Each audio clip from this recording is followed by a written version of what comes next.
untuk Ustadz Ahmad Menggizi yang sudah meluangkan waktunya pada malam ini, dan selamat berbahagia kepada mbak-mbak yang segera menuju perpulangan besok. Alhamdulillah. Dan izinkan saya menyampaikan beberapa usulan acara pada malam hari ini. Acara pertama yakni pembukaan, acara kedua yakni sambutan pembacaan NCT Al-Quran, dilanjutkan dengan sambutan, kemudian maupun bahasana dan doa, dan terakhir penutup. Sebelum acara ini kita mulai, marilah kita buka dengan bacaan Suratul Fatihah. Al-Fatihah.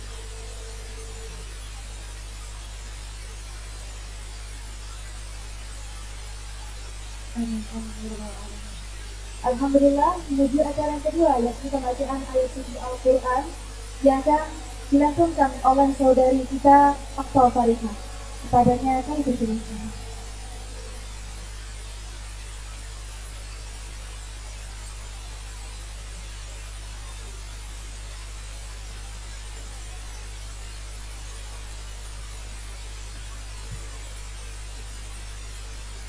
Assalamualaikum warahmatullahi wabarakatuh.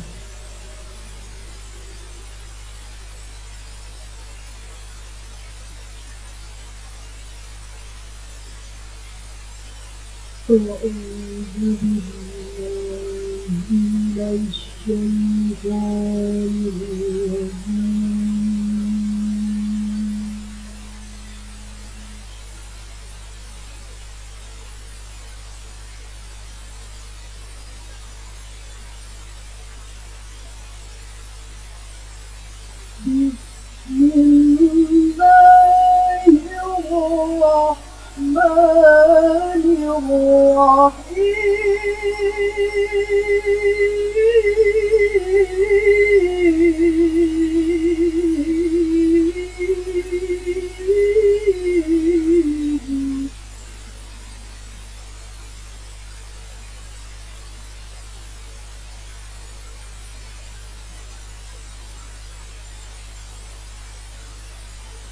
يا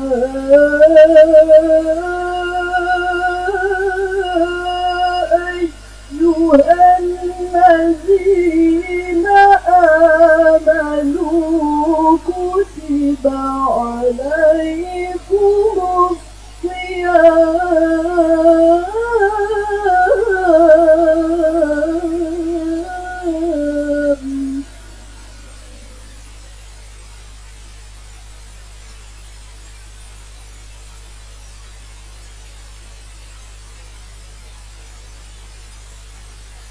كتب عليكم الصيام كما كتب على الذين من قبلكم لعلكم تتقون.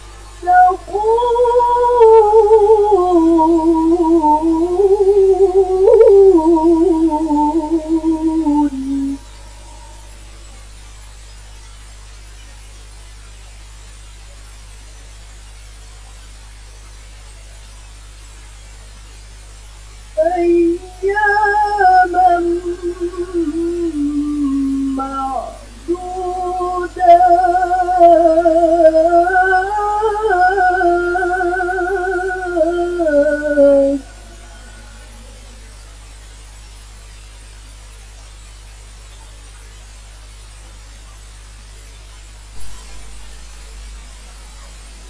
فمن كان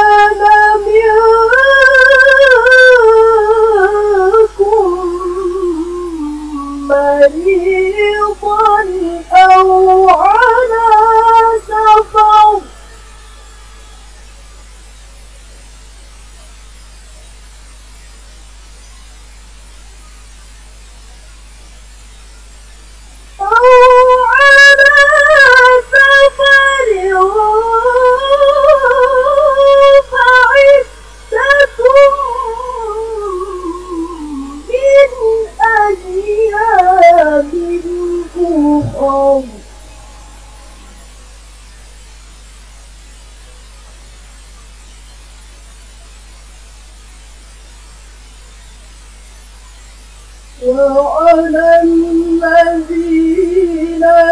يطيقونه فدية طعام مسكين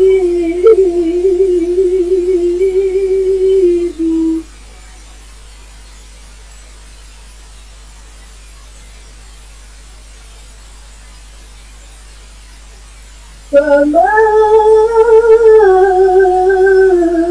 تطوع خيرا فهو خير له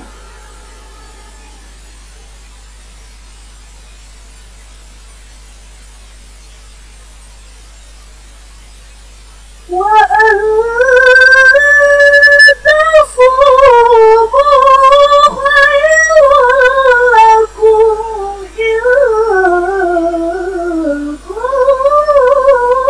كنتم تعلمون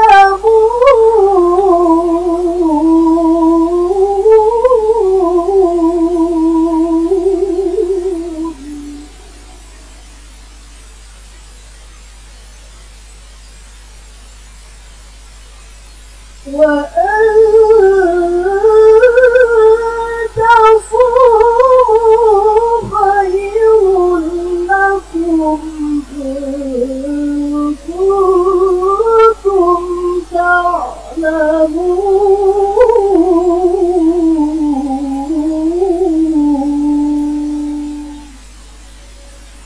صدق الله العظيم.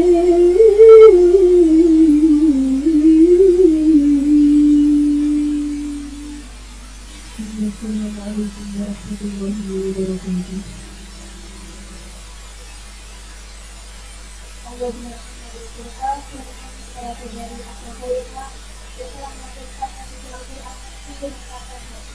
Dan semoga dalam hidup ini kita semua bisa mendapatkan rahmat dari Allah Subhanahu wa Ta'ala.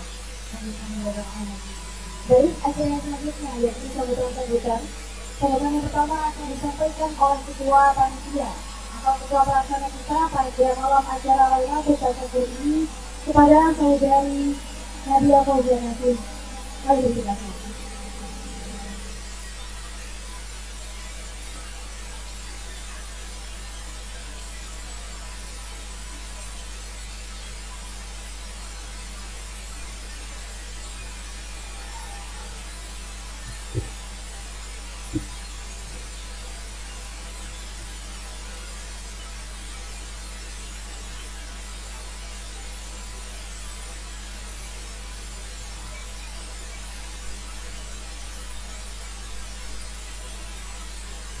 Assalamualaikum warahmatullahi wabarakatuh. Bismillahirrahmanirrahim.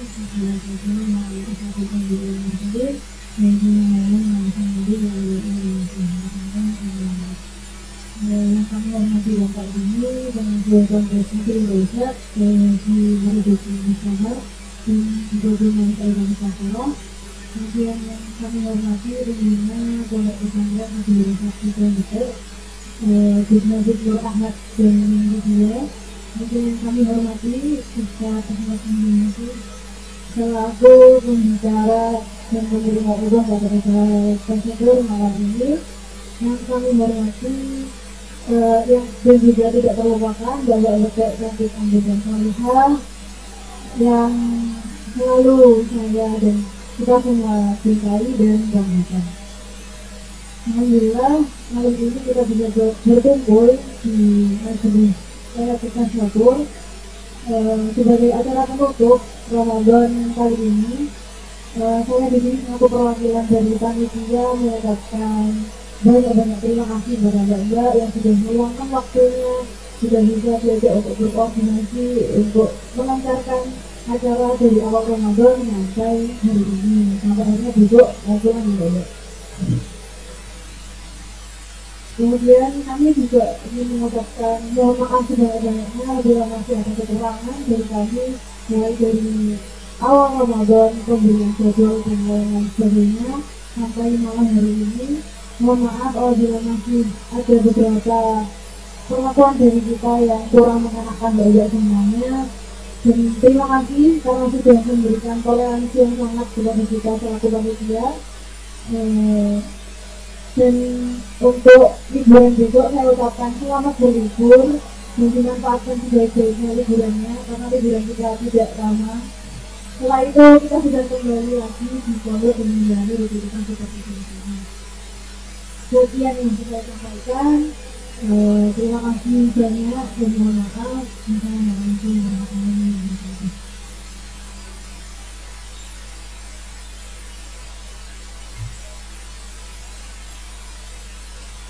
Terima kasih kepada Bapak Dia selaku ketua pelaksana pada ini dan perlu diberitahukan dijelaskan. Bapak harus pulang kembali ke pondok.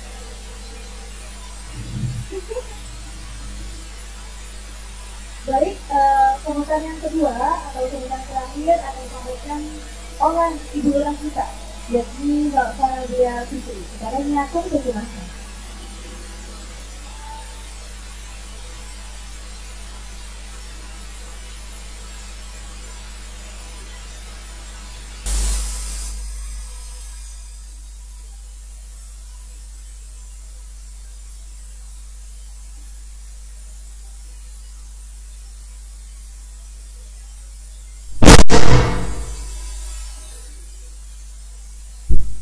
Bismillahirrahmanirrahim. Assalamualaikum warahmatullahi wabarakatuh. Rabbi shrah li sadri wa yassir li amri wahlul 'uqdatam min lisani yafqahu qawli. Amma ba'd. Yang kami hormati sahabat al-dini, Abah Yai Haji Marzuki Mustamar dan Umi Saidah Mustafira selaku pengasuh Pondok Pesantren Sabilur Rasyad, yang kami hormati bersama Pembina Pondok Pesantren Sabilur Rasyad 3 Betek, Gus Hadi Nur Ahmad beserta Ning Subhatul Maulidiyah, dan yang kami hormati bersama yang telah hadir pada majelis malam hari ini, yakni pembicara Al-Ustadz Ahmad Muhyiddin Nasir beserta sekalian.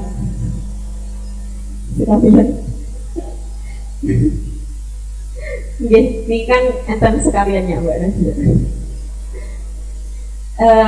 Kepada panitia yang telah bekerja keras untuk mempersiapkan acara puncak malam hari ini, dan Bapak Betek semua yang kami banggakan bersama. Pertama-tama marilah kita panjatkan puji syukur kehadirat Allah Subhanahu wa taala, yang mana dengan rahmat, taufik serta hidayahnya kita dapat berkumpul bersama pada malam hari ini, yaitu Lailatul Tasyakur dengan keadaan sehat afiat insyaallah.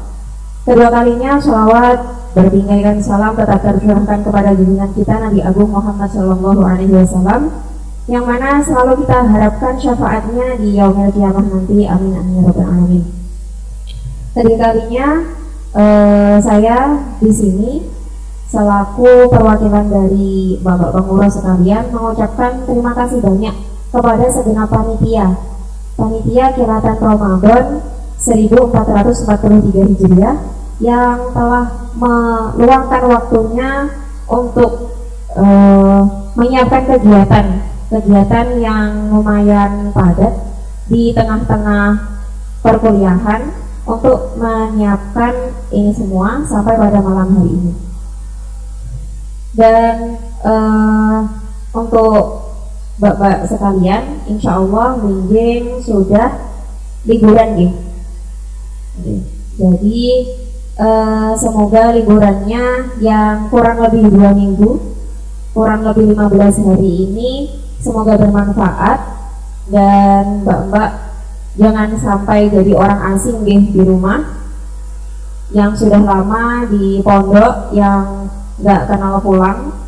Semoga tidak asing ketika di rumah, tidak tetap kenal dengan tetangga-tetangga sekalian. Silahkan menjaga silaturahim dan tetap menjaga marwahnya sebagai perempuan.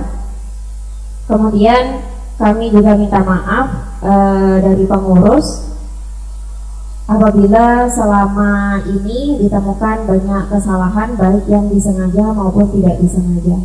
Ini kan mau lebaran, Mari sama-sama kita maafkan. Terus nanti pas waktu kembali ke sini dalam keadaan kosong-kosong semuanya. Mungkin itu saja yang dapat kami sampaikan. Silahkan dinikmati acara pada malam hari ini, didengarkan,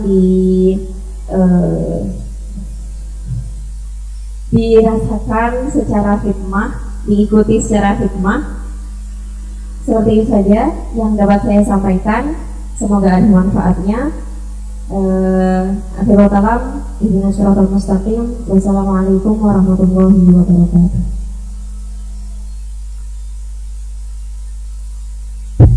Alhamdulillah, terima kasih kepada saudari Fadila Fikri selaku Lurah Pondok Pesantren Sabil Rosyad 3 Bapak Malang. Baik, acara selanjutnya yakni acara yang begitu ditunggu-tunggu pastinya, yakni Mau'izah Hasanah yang akan disampaikan oleh Al-Mukarram Ustadz Ahmad Mujinasi. Kepada yang terhormat kami persilakan.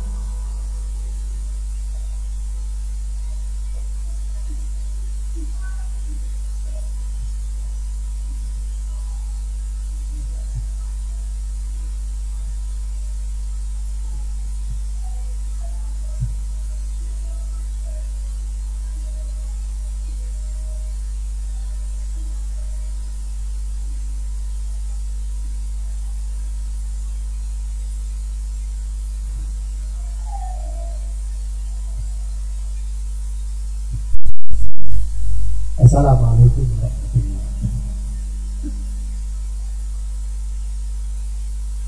Bismillahirrahmanirrahim. Alhamdulillahirabbil alamin. Al-Qa'il fi kitabihil karim. Barakallahu nazzala al-furqana 'ala 'abdihi liyakuna lil 'alamin. Asyhadu an la ilaha illallah wahdahu la syarika lah.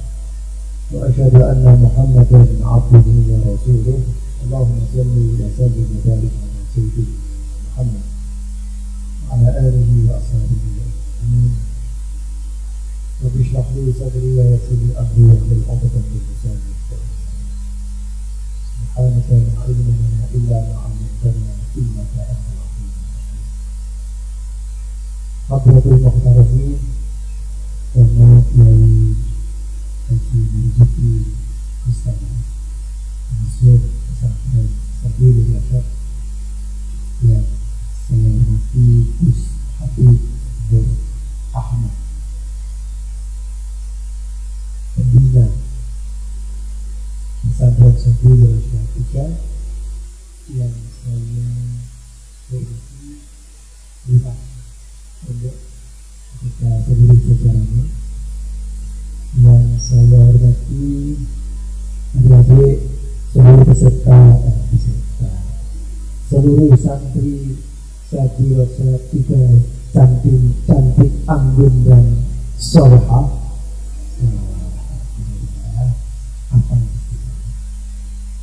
Syukur alhamdulillah malam ini Allah mempertemukan kita dalam keadaan sehat walafiat. Semoga kesehatan kita bisa kita pergunakan sebesar mungkin untuk menyebarkan kemanfaatan, kebaikan, kesehatan. Salam mudah-mudahan kepada lupa kepada Nabi Muhammad sallallahu alaihi wasallam. Hari yang saya hormati, malam ini informasi dari Ketua Panitia Abida Nadia Fauzia Nasir. Saya kalau namanya apa sih? Katanya apa saya bicara bebas, nggak ada temanya bebas. Karena temanya bebas ya saya akan menyampaikan, tidak tahu nanti hubungannya apa, nyambung apa enggak ya, karena bebas. Hari ini katanya kultum ya. Kultum itu ya. Kalau kultum ya dia tidak akan kultum. Kultum kan kuliah terserah antum. Ya. Kalau kultum kuliah terserah antum berarti ya boleh 10 menit, boleh 15 menit, boleh dan seterusnya. Jadi saya ini tanya, Anda ini latar belakangnya berapa? Ada yang dari kampusnya juga berapa? Ada yang dari UM, ada yang dari UB, ada dari UI juga ada. Oh, Unisma. Ada lagi dari Polinema. Yang umum kok gak kesini ini? Apa sudah dicegat oleh yang saya kasih katanya? Timur gak boleh UIN gitu. Oke. Ada satu pertanyaan renungan untuk kita semua. Sebenarnya Anda kuliah itu apa? Itu apa? Ada sempat merenung nggak ya apa kuliah? Anda ini diam itu dijawab apa? Apa sih boleh jawaban ini? Untuk apa Anda kuliah itu? Untuk kalau boleh coba Mbak Nina aja yang saya lulus ini. Saya hafal karena dia sering berinteraksi dengan saya. Mbak Nina untuk apa kuliah Mbak Nina?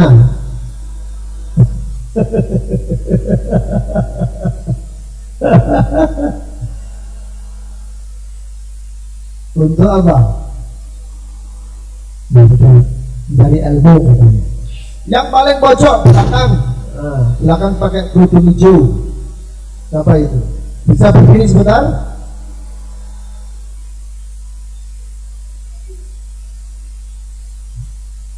S2 itu.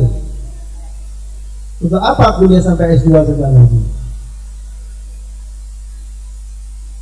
Oke, baik. Adik-adik,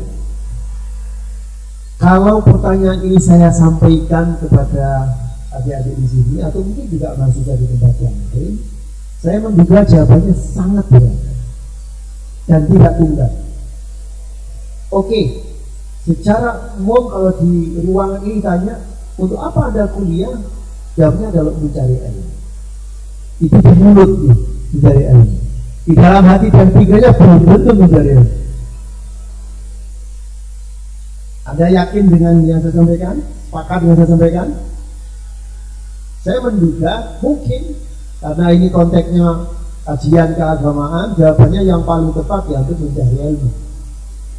Karena kalau nggak mencari ilmu, jawabannya nanti nilainya 75. Kalau saya mencari ilmu 100 jawabannya. Bukan itu. Tetapi ini barangkali perlu menjadi renungan kita semua. Untuk apa sih kita ini sampai berlelah-lelah? Harus kuliah, harus mungkin juga mondok, harus macam-macam, harus mengeluarkan segala energi, uang, waktu, dan macam-macam. Maka pertanyaan ini harus menjadi refleksi kita semua. Dan dari situ mudah-mudahan kalau ada di antara kita yang orientasinya itu barangkali tidak selaras dengan apa yang diajarkan Rasulullah, mungkin perlu untuk menjadikan catatan dan ke depan sedikit demi sedikit bisa. Adik-adik, ada satu hadis Rasul Sallallahu Alaihi Wasallam. Tapi sebelum sampai hadis ini, saya akan menduga dulu. Menduga bahwa jawabannya macam-macam. 1. Mencari ilmu. 2. Mencari ijazah. Ada yang mencari ijazah kira-kira? Yang ketiga, daripada nganggur dulu, waktunya kuliah ya kuliah lah. Termasuk kan jadi kuliah dan ikut kuliah, ikut kita. Yang keempat, bisa jadi sudah dapat jodoh. Enggak ada yang amin ya. Ya, macam-macam. Ada hadis Rasul yang barangkali penting untuk menjadi catatan kita, yaitu khairun nasi anfa'uhum. Khairun nasi anfa'uhum linnas. Apa artinya itu? Baik-baik manusia adalah yang paling banyak memberikan manfaat bagi sesama, bagi umat manusia.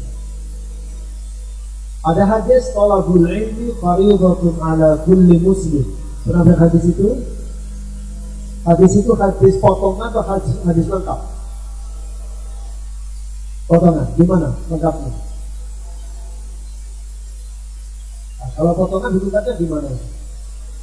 Hadis itu diriwayatkan oleh Imam Al-Bukhari. Hadisnya punya begini. Utlubul ilma walau bisir, fa inna talabal ilmi faridatun ala kulli muslim. Titik, tidak ada ala kulli muslim wa muslimatin, tidak ada. Jika nanti Anda menukil hadis, tidak usah ditambahin wa muslimatin, tidak ada. Hadisnya utlubul ilma walau bisir, fa inna talabal ilmi. Jadi hadisnya bukan talabul ilmi, tidak ada hadis itu. Hadisnya lengkapnya fa inna talabal ilmi faridatun ala kulli muslim. Utlubul ilma walau bisir, maknanya cara ilmu sampai kiri-kiri. Fa inna talabal ilmi faridatun ala kulli muslim, karena mencari ilmu itu faridah. Faridah apa faridah? Faridah tidak secara wajib. Kalau dalam kajiannya Mbak Milna itu faridah itu ada mubalaghahnya. Kalau fardun itu wajib. Faridatun namanya sangat wajib. Faridah ala kulli muslim, bagi semua setiap muslim. Dan muslim ya laki yang perempuan namanya muslim. Nah, dari dua hadis ini adik-adik, maka ada idealitas bagi kita bahwa mencari ilmu itu harus kita niatkan pertama, kalau kita akan menjadi pribadi yang bermanfaat dengan ilmu yang kita. Ada ini saya pikir jurusannya beragam ya, mulai dari yang bahasa Arab, bahasa Arab ini, kemudian ada yang kesehatan masyarakat, ada yang biologi, ada yang fisika, ada yang apa lagi? Teknik, ada yang apa lagi? Tapi saya sarankan kalau Anda punya adik jangan dia mau ngambil apa? Misalnya di komputer sekarang, bahaya. Betul. Kalau nanti tanya mau tidak cuma BN, mau ngambil apa di komputer? Jangan. Betul. Nanti urus saya dengan Pak Satpam nanti. Betul. Kalau ngambil ke komputer jangan. Baik, adik-adik, jurusan ini sangat berat. Dan memang Allah menciptakan ilmu itu ya memang begitu berat, saling melengkapi. Dan ilmu itu kalau coba kita lihat dari sumbernya, itu ada dua, yaitu dari berangkat dari ayat-ayat Allah yang kauniyah dan ayat-ayat Allah yang kauniyah. Yang kauniyah berarti apa? Alam. Yang kauniyah berarti yang atau makluah berarti yang berat. Bisa Al-Quran, bisa Al-Quran. Coba Anda renungkan, semua ilmu itu berangkat dari dua sendiri. Yang kauniyah itu lahir ilmu biologi, fisika, geografi, pendidikan, akuntansi, manajemen, kebahasaan, kedokteran, farmasi, apalagi. Semua itu dari kauniyah. Yang dari kauniyah, makluah, lahirlah ilmu-ilmu yang sifatnya mungkin tidak ada. Bisa ulumul Quran, bisa fikih, bisa hadis, bisa apa? Jadi tafsir, macam-macam. Ya, jadi jadi ayat-ayat Allah yang kauniyah dan ayat-ayat Allah yang makluh atau makhluk atau qauliyah. Nah, dua ini ujungnya satu, yaitu dia adalah ayat-ayat Allah. Semuanya ayat-ayat Allah. Cuman bedanya yang satu qauliyah, yang satu apa namanya? Qauliyah. Jadi sama. Jadi kalau nah ini, kalau ada pertanyaan sebenarnya lebih mulia mana belajar jurusan tafsir dengan belajar jurusan kedokteran? Lebih mulia mana? Kalau kita sadar bahwa asal dari ilmu itu ayat-ayat Allah, hanya beda modelnya, maka sebenarnya semuanya sama. Jadi yang belajar bahasa Inggris, belajar farmasi, belajar teknik sipil, belajar apalagi, itu sama sebenarnya, sebangun, sejajar, paralel dengan belajar ilmu-ilmu seperti tafsir, seperti fikih, seperti hadis, dan sebagainya. Adik-adik, yang terpenting dari ini sebenarnya adalah apakah ilmu yang dipelajari itu nanti akan bertujuan menciptakan kemanfaatan? Apakah setiap orang yang belajar hadis itu bisa bermanfaat? Bisa dipastikan bermanfaat? Apakah yang belajar tata boga selalu bermanfaat? Belum tentu juga. Jadi yang terpenting semua hal ini itu berujung kepada kemanfaatan. Dalam ayat Al-Quran dinyatakan Rabbana ma khalaqta hadza batila subhanaka faqina adzaban. Rabbana ma khalaqta hadza batila, ya Allah, ma khalaqta hadza batila, tidak ada yang kau ciptakan di diri sendiri. Subhanaka faqina adzaban. Nah, dari sini adik-adik, saya ingin mengingatkan Anda semuanya, mari mulai sekarang itu ditata lagi. Jadi Anda kuliah dimanapun, di jurusan apapun, mari kita tata bahwa niatnya adalah, ya Allah, semoga aku menjadi pribadi yang bermanfaat dengan ilmu yang kami pelajari. Niatnya begitu. Nah, niat yang lain yang mulia, kalau bisa, ya Allah, jadikan saya menjadi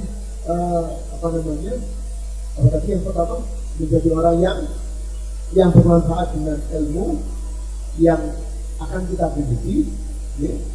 Kemudian yang kedua, kalau bisa juga diniatkan bahwa, ya Allah, saya ingin belajar ilmu karena menjalankan perintah Rasul. Niatnya, ya Allah, saya belajar ilmu menjalankan perintah Rasul. Karena kalau Anda tidak tata niat mulai sekarang, maka saya khawatir ada kekecewaan dan kerugian di kemudian hari. Contohnya begini, banyak di antara teman-teman kita itu yang niatnya kuliah, ya Allah, saya niat supaya yang jurusan apa ya? Paling banyak jurusan apa nih? Bahasa Arab dong. Selain bahasa Arab, kalau ini mah jurusan apa?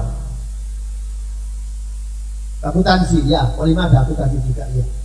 Pak Muida biasanya. Ada Pak Muida? Oh, saya punya teman Pak Muida bisa akuntansi.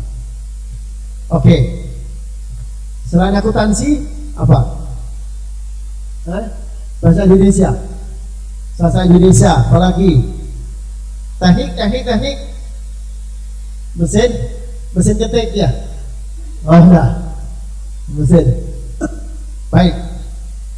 Kalau Anda mengambil jurusan keguruan, apalah bahasa Indonesia, Arab, apapun keguruan, niatnya, kalau Anda niatkan bahwa saya nanti ingin menjadi guru profesional, kalau niatnya hanya itu, maka apakah Anda bisa dijamin kelak akan menjadi guru? Apakah Anda dijamin bahwa Anda akan menjadi guru? Bahwa masa depan kembalikan kepada Allah. Entah jadi apa, terserah Allah. Yang penting saya menjadi pribadi yang bermanfaat. Mestinya begitu. Karena kalau tidak kamu batasi aspek kemanfaatan, maka kalau Anda niatnya, saya nanti ingin jadi guru matematika. Misalnya ada tawaran, Misalnya ada tawaran, ternyata Allah mengirimkan seseorang pendampingmu yang luar biasa, yang ganteng, yang kaya, yang soleh, yang keturunan baik-baik lah. Mau tidak yang begitu? Kok gak rame? Sangat mau. Dan karena ada niatnya sudah ini jadi guru matematika. Kemudian pasanganmu kemudian mengatakan, wes Dik, sama ndak usah jadi guru, ya, nggak usah jadi guru. Pirose koyone guru itu. Kalau jadi guru digaji 2 juta, oke, tak kasih 10 juta sebulan sebagai ganti gaji guru. Udah, pokoknya nggak usah guru, ya mendampingi saya kasih 10 juta. Saya siapkan semuanya. Kira-kira kalau seperti itu, Anda akan tetap memilih jadi guru atau melepas dari guru? Ayo, Melendi, tetap enggak Pak, saya tetap jadi guru Pak. Padahal itu sudah disiapkan penggantinya yang 2 juta, disiapkan penggantinya 10 juta, atau bisa lebih dari itu. Mereka jadi guru enggak? Atau yang jurusan akuntan tadi, yang di Polinema, akuntan berapa gajinya? 5 juta. Oke, saya kasih 15 juta kata suaminya. Kira-kira Anda tetap jadi istri atau jadi yang cantik, anggun dan solihah itu loh? Atau tetap enggak Pak, enggak Mas, aku tetap akuntan saja. Saya yakin untuk kepentingan bersama, saya yakin Anda akan pilih yang tawaran yang kedua. Untuk apa itu dilakukan? Karena punya orientasi kemaslahatan bersama. Dan kemanfaatan itu ternyata tidak selalu selaras dengan bidang studi masing-masing. Saya kasih contoh. Saya punya teman itu dulu sempat menjadi manajer di perusahaan HM Sampurna. Apa HM Sampurna itu? Haji Muhammad Sampurna. Bapak singkatan apa HM Sampurna itu? Perusahaan rokok besar itu yang di Pasuruan itu ya. Dan dia sempat menjadi pengusaha dan sampai sekarang menjadi pengusaha, vice president di perusahaan Pacific Place dan beberapa perusahaan yang lain. Pantasnya orang ini jurusan apa dulu? Ayo, kalau dari sisi itu jurusan apa pantasnya? Bisnis dan ekonomi ya. Kalau jurusan seni rupa pantas nggak? Pantas nggak kira-kira? Kalau jurusan tata boga pantas nggak? Tata busana? Bahasa Arab pantas nggak? Kurang sesuai. Tapi ternyata dia adalah lulusan dari jurusan pendidikan bahasa Arab IKIPA. Kakak kelas saya. Nyambung ini, dia itu menjadi direktur perusahaan besar, jurusan bahasa Arab, namanya Pak Ishak. Yang kalau Anda baca majalah komunikasi UM kemarin itu, ada namanya Ishak Mun'im. Itu anggota majelis wali amanahnya UM sekarang. Itu Vice President Pacific Place yang ngurusi Ritz-Carlton, JW Marriott, kemudian apalagi hotel yang gede-gede Jakarta itu direktur. Vice Presidennya adalah jurusan pendidikan bahasa Arab. Orang nyambung blas. Nah, ternyata Allah itu kalau mentakdirkan itu ya mau ya sakarnya Gusti Allah. Lawang Allah itu mau sakar pedi. Bahasanya itu Allah la kulli syai'in qadir kan mau sakar pedi gitu. Ya terserah Allah. Jadi kalau bisa jangan Anda membatasi rahmat Allah sesuai dengan pikiran Anda. Jadi jangan Anda, saya jurusan akuntansi, nanti saya harus jadi akuntan, jangan. Pak Jokowi itu jurusan kehutanan juga membatasi jadi tukang, tapi jadi presiden. Tidak perlu. Yai Ma'ruf Amin itu dulu kira-kira gak kebayang jadi wakil presiden, nyantri ya, akhirnya jadi wakil presiden. Jadi kalau bisa pikiran kita itu jangan dibatasi oleh pikiran-pikiran, ya saya akan jadi ini, jangan jadi ini. Makanya kenapa menuntut ilmu, orang mencari ilmu itu niatnya kalau bisa adalah menjadi pribadi yang paling bermanfaat. Entah akan dijadikan apa oleh Allah, entah dijadikan apa oleh Allah, terserah Allah. Saya punya teman jurusan bahasa Indonesia, namanya Mbak Hikmah Bafaki, sekarang menjadi anggota DPR Provinsi Jawa Timur, alumni IKIP Malang, bahasa Indonesia, ketua Muslimat Fatayat, ketua Fatayat Kabupaten Malang. Orang nyambung bahasa Indonesia. Tapi biarlah Allah yang akan menata kita. Ya, karena itu adik-adik, saya ingin mengingatkan kita semuanya, kalau bisa mencari ilmu itu niatnya yang paling tinggi, yaitu menjadi pribadi yang paling banyak memberikan manfaat kepada sesama. Entah nanti manfaat di bidang ilmu kita atau manfaat di luar keilmuan kita, terserah Allah. Nah, ini penting, karena kalau tidak diingatkan mulai sekarang dan Anda membatasi, saya masuk jurusan ini harus jadi ini, itu nyalai perintah Rasulullah. Fa inna talabal ilmi fardhatun ala kulli muslim. Memang tidak bisa dipungkiri ketika masa kita ini masa yang boleh dikatakan materialistik, semua itu diukur dengan ukuran-ukuran materi. Semua diukur oleh ukuran-ukuran materi. Orang sukses itu jika punya kendaraan, gitu kan? Orang ini orang sukses dan sebagainya. Sering kali kita mengukur kesuksesan orang lain itu dari pertimbangan materi. Karena itu memang susah juga sih kita melepaskan itu. Tapi kalau bisa dalam alam bawah sadar kita yakinkan bahwa mencari ilmu itu bukan untuk urusan material. Yakinkanlah bahwa Allah pasti akan mengirimkan itu sesuai dengan kemampuan kita. Nah, jadi kalau sudah niatnya seperti yang disampaikan tadi, alhamdulillah. Tapi kalau belum, saran saya silakan mulai sekarang dibaca. Pak, kalau begitu kita tidak boleh maksimal dong, tidak boleh maksimal kita belajar, itu salah. Ketika Allah mentakdirkan Anda menekuni bidang tertentu, maksimalkan diri Anda untuk menjadi pribadi yang bisa banyak memberikan manfaat sesuai dengan bidang itu. Tapi bahwa nanti Allah kemudian mentakdirkan Anda tidak di situ, terserah. Tapi setidaknya mulai sekarang Anda mempersiapkan diri menjadi orang-orang yang hebat di bidang itu dan punya harapan, ya Allah, mudah-mudahan saya bisa memberikan manfaat besar sesuai dengan bidang ilmu.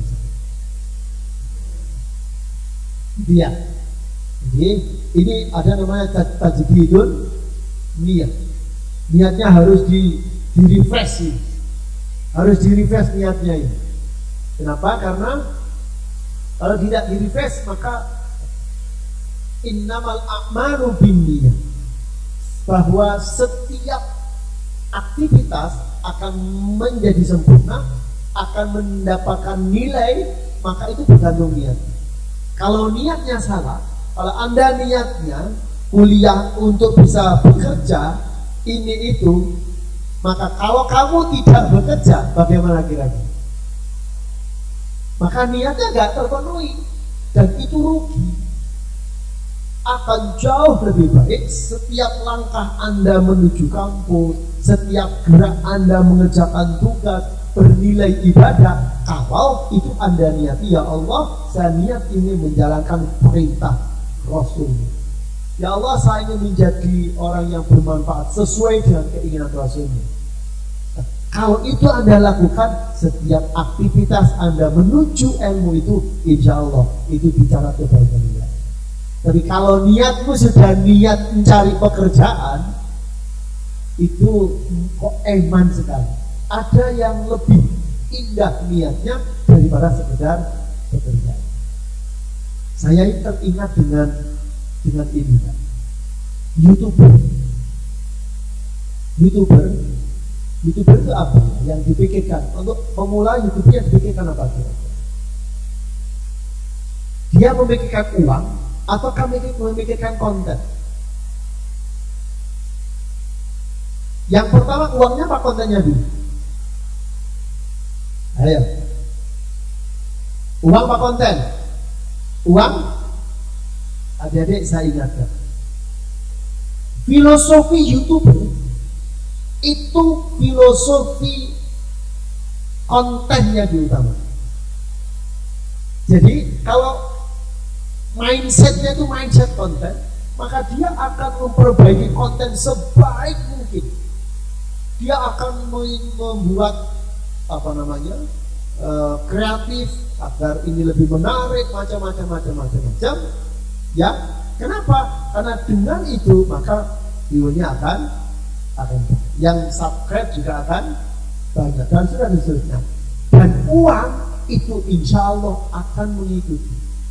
Tapi kalau sejak awal sudah mikirnya duit, saya bikin konten, harapan saya dapat duit sekian. Tapi kalau tidak dapat duit sekian, yang terjadi apa? Kecewa. Dia tidak akan berpikir konten.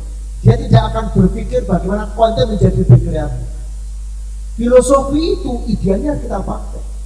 Anda tidak usah berpikir nanti akan saya dapat gaji berapa. Yang penting silakan maksimal sesuai dengan bidang Anda. Insya Allah duit itu akan mengikuti. Dan itu selaras dengan apa yang disampaikan Allah dalam Al-Quran. Walal akhiratu khairul laka minal ula. Apa akhirah itu?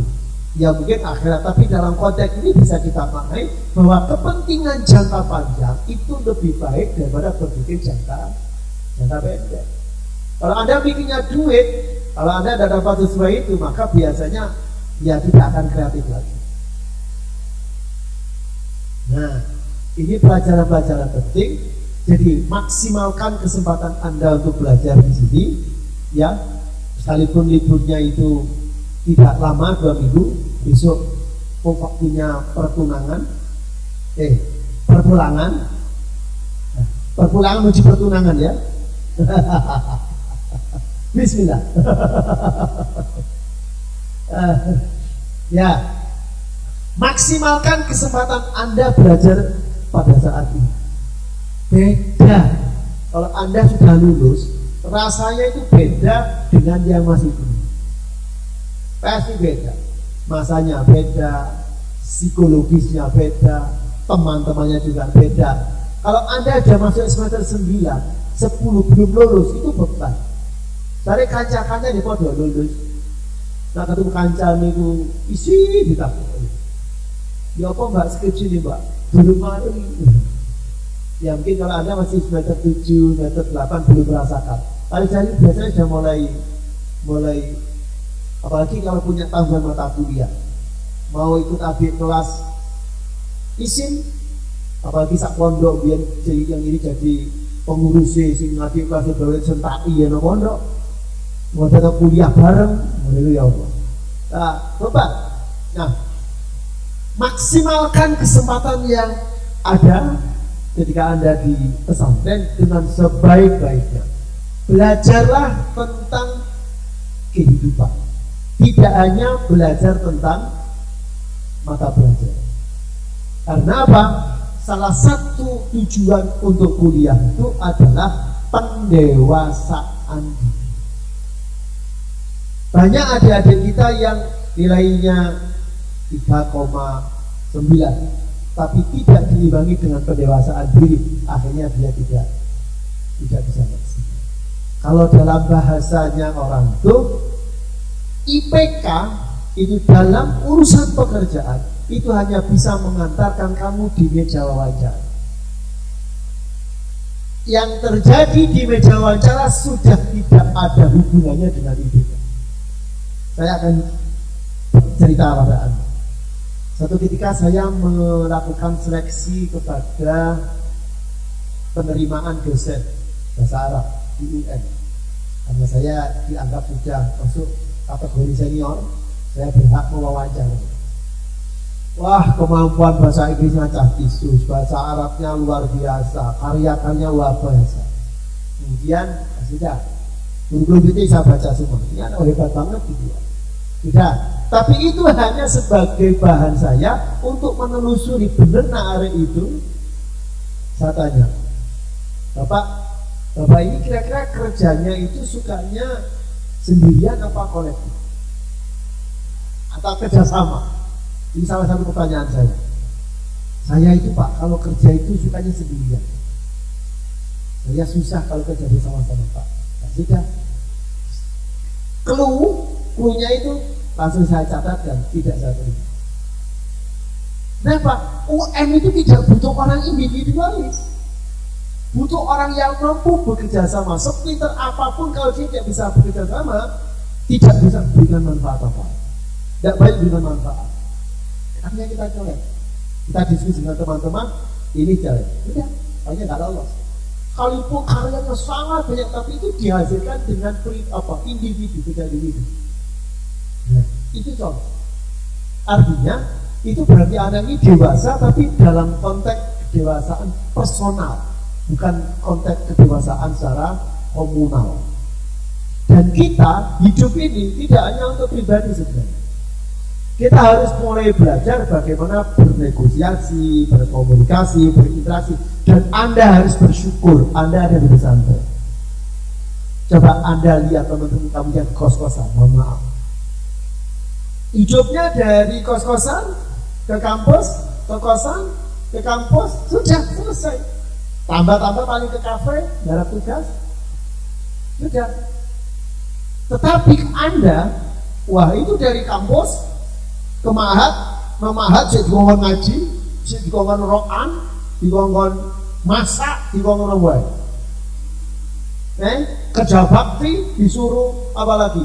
Kalau anak kos-kosan tidak bakalan ada. Jadi Anda punya kesempatan menempa diri menjadi kedewasaan yang paripurna, baik kedewasaan personal maupun kedewasaan sosial, itu di pesantren. Dan Anda harus bersyukur itu.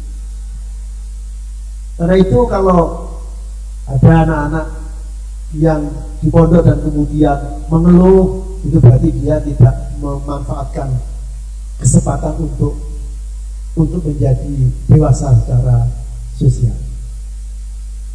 Adik-adik, saya punya banyak pengalaman bertemu dengan para alumni. Saya ketemu alumni-alumni yang sudah mulai kerja di sana itu. Dan ternyata saya juga ketemu para dari pihak manajemen. Ternyata mereka mengatakan bahwa anak-anak yang kuliah, yang hanya kuliah saja dari kosan ke kampus, kos ke kampus, itu daya tahannya sangat berbeda dengan mereka yang punya aktivitas di luar perkuliahan. Silakan tempat diri Anda di organisasi. Macam-macam organisasi di pondok ini juga bagian dari cara berorganisasi kalau bisa maksimal. Nanti kalau Anda ada di masyarakat, di dunia pekerjaan, yang namanya IP itu tidak lagi bermakna. Betul. Tapi bukan berarti Anda tidak boleh, Anda kemudian mengesampingkan IP, salah. Itu salah. IP itu harus ada dalam batas minimal. Nah, IP ini sama yang Isakom salah. Apa Isakom itu? IP 1, IP 1, Isakom. Itu salah. IP itu ibarat SIM. Apalagi sekarang itu dipersyaratkan IP minimal 3 misalnya. Ya maka harus 3. Nah, itu persyaratan minimal. Usahakan jangan sampai 2-3. Kalau Anda ingin berkompetisi, SIM-nya itu yang IP itu. Minimal 3 misalnya. Apakah harus maksimal Pak? 4? Tidak. Tidak harus. Apalah artinya 4, tapi kalau kemudian tidak mempunyai kedewasaan secara sosial, itu juga nggak bagus. Satu peristiwa yang luar biasa di UM wisuda keberapa saya lupa itu 92 atau 90, misalkan 110 yang kemarin itu ada anak satu-satunya selama saya ikut wisuda itu, mahasiswa yang pamuncak di bidang akademik dan non akademik satu orang, namanya Mbak Sofi Mariam. Sofi Mariam itu menjadi pamuncak IP paling tinggi dan dia ya pamuncak di bidang non akademik karena dia prestasi nasional IP-nya 3,9 atau berapa. Namanya Sofi Mariam, jadi juga bahasa Arab.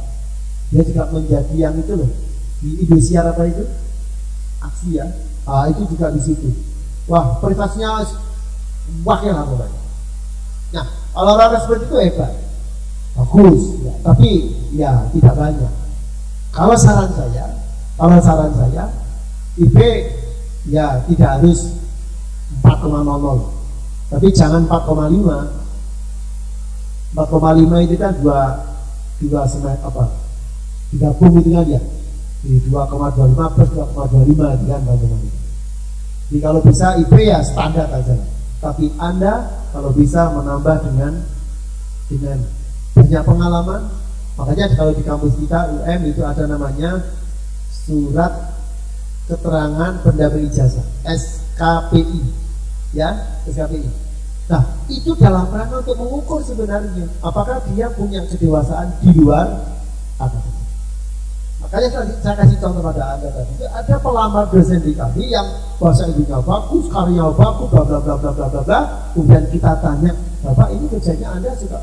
Oh saya suka Anda. Ya kita pancing bagaimana dia kerjanya, bila dia saya lebih suka kerja sendirian. Tidak, langsung kita catat, dan kita dengan yang lain sudah selesai. Dan ketika saya wawancarai, kakinya begini. Bapak, ingin tahu sih?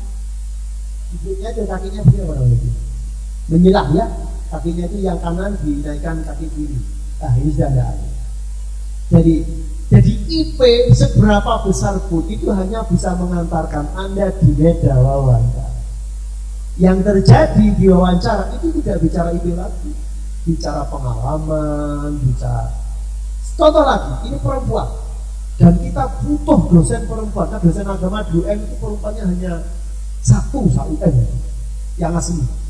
Kita butuh dosen perempuan dan itu luar biasa, bahasa Inggrisnya bahasa top pokoknya. Kemudian kita telusuri, ternyata dia dalam tanda kutip adalah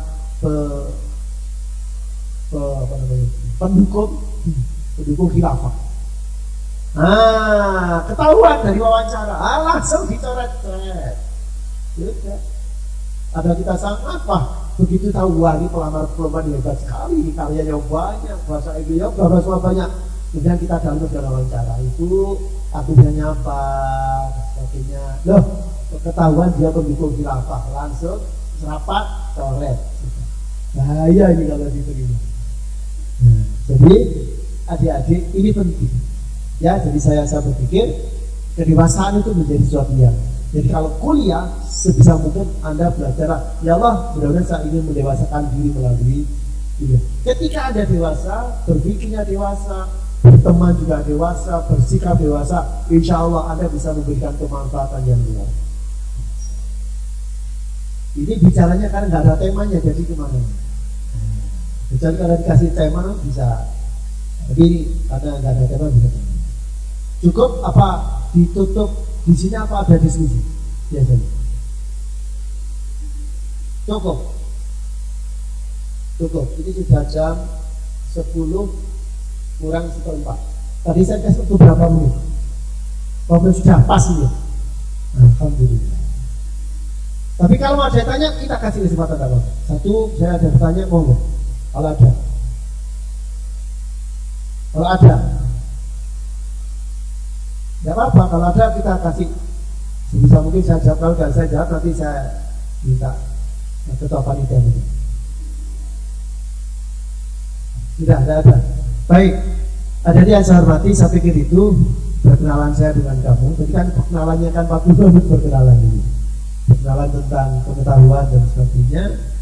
Dan ya ini hanya untuk brainstorming barangkali, untuk tajwid dunia, untuk mengingat kita kembali untuk apa sih kita itu harus kuliah, harus apa ya. Kalau niat kita itu salah, Kalau niat kita hanya ingin mendapatkan pekerjaan, maka itu niat yang menurut saya perlu disempurnakan. Ada niat yang jauh lebih baik, yaitu agar kita menjadi pribadi yang bermanfaat dengan ilmu kita, atau dengan proses pendidikan kita, atau dengan pengalaman kita, atau dengan apapun yang kita miliki.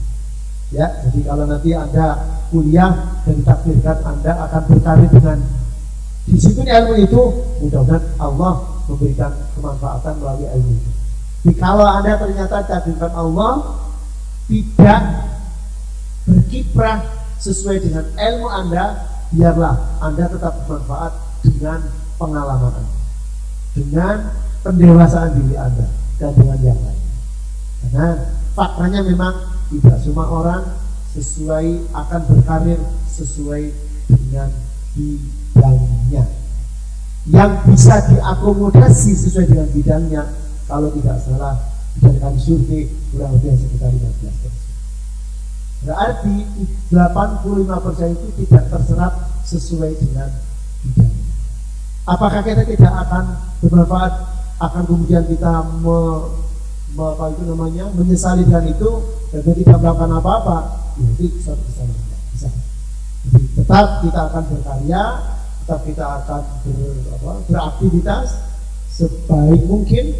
Nanti Allah mentakdirkan ternyata Anda harus menjadi pendamping suami, silakan Anda menjadi pendamping suami yang terbaik sesuai dengan pengalaman Anda. Dan silakan, tapi pesan dari Lurah, Anda harus menjadi orang yang bermasyarakat. Nanti kalau pulang tetap harus bersosialisasi. Saya sangat sepakat. Jadi tidak boleh Anda dari mahasiswa dan pulang hanya di rumah saja, tidak boleh. Anda harus bermasyarakat. Karena apa? Itu bagian dari proses pendewasaan diri Anda. Kalau Anda belajar itu berarti Anda dewasa dalam konteks intelektualitas. Jadi kalau Anda bermasyarakat, Anda akan menjadi dewasa dalam konteks sosial. Ya, baik. Itu ada yang bisa saya sampaikan. Mudah-mudahan sedikit ini menjadi bahan renungan kita semuanya dan menjadi bahan pencerahan bagi kita semuanya. Dan mudah-mudahan sedikit yang saya sampaikan menjadi ilmu yang bermanfaat bagi kita semuanya. Kita tutup dengan doa bersama-sama, mudah-mudahan kita menjadi pertemuan yang berkah, manfaat di diri dan tinggal al-Fatihah.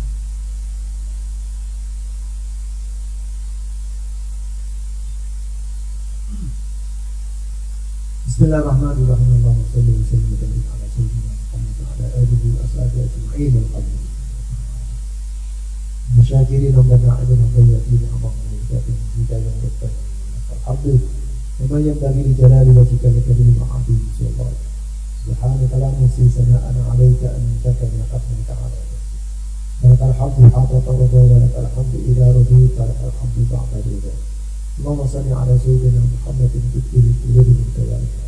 وعافية الأبدان وشفائها ونور الأبصار وضيائها وعلى آله وصحبه وسلم. بسم الله الذي لا يضر مع اسمه شيء في الأرض ولا في السماء وهو السميع العليم. بسم الله ثقة بالله وتوكلا على الله لا حول ولا قوة إلا بالله. اللهم انفعنا بما علمتنا وعلمنا ما ينفعنا وزدنا علما. واجعل جمعنا هذا جمعا مرحوما وتفرقنا من بعده تفرقا معصوما. ومن جعلنا مقيم الصلاة من ذريتنا ربنا وتقبل دعاء. اللهم ارزقنا ظن النبيين وحجة المرسلين وإلهامنا وإلهام المتقين. اللهم أرنا الحق حقا وارزقنا اتباعه وأرنا الباطل باطلا وارزقنا اجتنابه. اللهم اجعلنا وأولادنا وذرياتنا وتلاميذنا وجماعاتنا ومن حضر في هذا المجلس من أهل العلم من أهل الخير، ولا تجعلنا وإياهم من أهل الشر والضير إنك على كل شيء قدير. ربنا آتنا في الدنيا حسنة وفي الآخرة حسنة وقنا عذاب النار. صلى الله على نبينا محمد وسلم.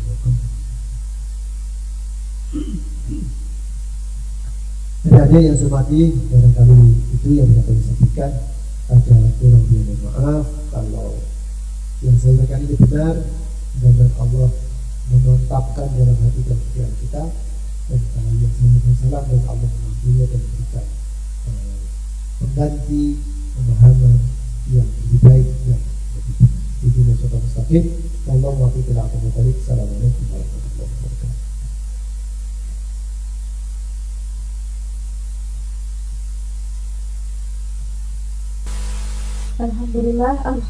Alhamdulillah. Terima kasih kepada Al-Mukarram Ustadz Ahmad Mujinasi yang sudah menyampaikan mau'izah hasanah yang sangat luar biasa, dan semoga kita bisa mengambil hikmah dari apa yang beliau sampaikan, dan seperti apa yang beliau sampaikan, kita bisa menjadi khairun nas anfa'un linnas, karena sebaik manusia adalah manusia yang bermanfaat untuk sesamanya. Semoga apa yang kita lakukan, apa yang kita kerjakan, apa yang kita langkah dari setiap langkah kita senantiasa menjadi ridho dan diridhai Allah Subhanahu wa taala. Amin amin ya rabbal alamin. Baik, acara selanjutnya yakni penutup. Sebelum penutup, saya di sini selaku pembawa acara awal hingga akhir mohon maaf apabila ada kekurangan baik ucapan maupun perilaku yang kurang berkenan di hati Mbak-mbak semuanya dan Ustadz. Mohon maaf. Akhirul kalam, ihdinas siratal mustaqim. Assalamualaikum warahmatullahi wabarakatuh.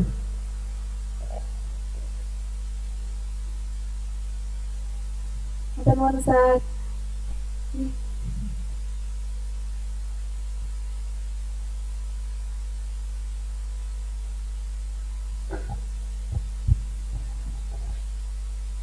Nah, acara selanjutnya yakni akan ada ramah tamah, dan jadi setelah ini Mbak-mbak mungkin berlingkar, membuat lingkaran kecil itu nanti kita saling-saliman. Semoga segala kesalahan baik sengaja maupun tidak sengaja termaafkan, dan semoga Ramadan apalagi di 10 hari ini kita diberikan ampunan, diberikan rahmat, dibukakan rezekinya, dan sebelum pulang ke rumah kita semua sama-sama nol yang pernah hatinya tersakiti, terluka, atau mungkin pernah kita berselisih sedikit dengan mbak-mbak atas kamar dan yang lain sebagainya. Semoga dimaafkan semuanya, dan itu bisa menjadi pelajaran seperti apa yang disampaikan Ustaz tadi, bahwa itu semua adalah bentuk pendewasaan kita, proses kita bagaimana menuju kehidupan yang sebenarnya esok,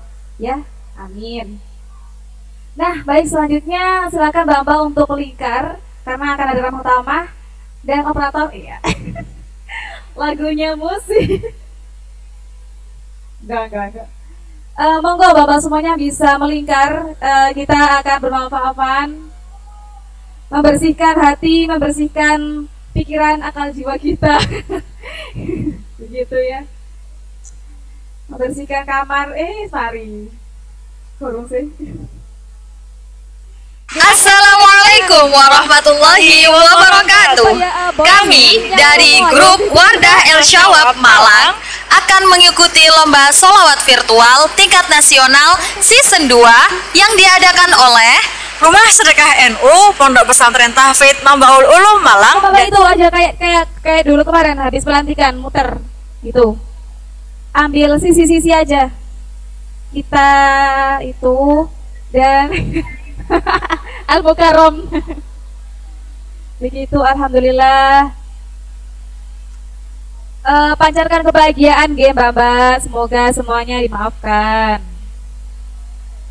Monggo silakan berbaris. Sembakonya belum datang ini kebetulan. Sampun terus apa saling-saliman? Oh iya. Ya Rasulullah,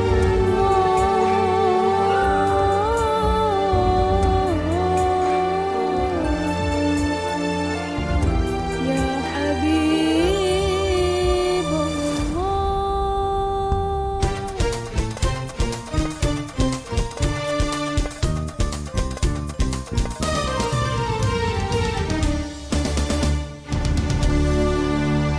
Siapa yang tak kenal dengannya, sosok sederhana, berbudi dan berakhlak mulia, sosok yang selalu berada di belakang para kiai.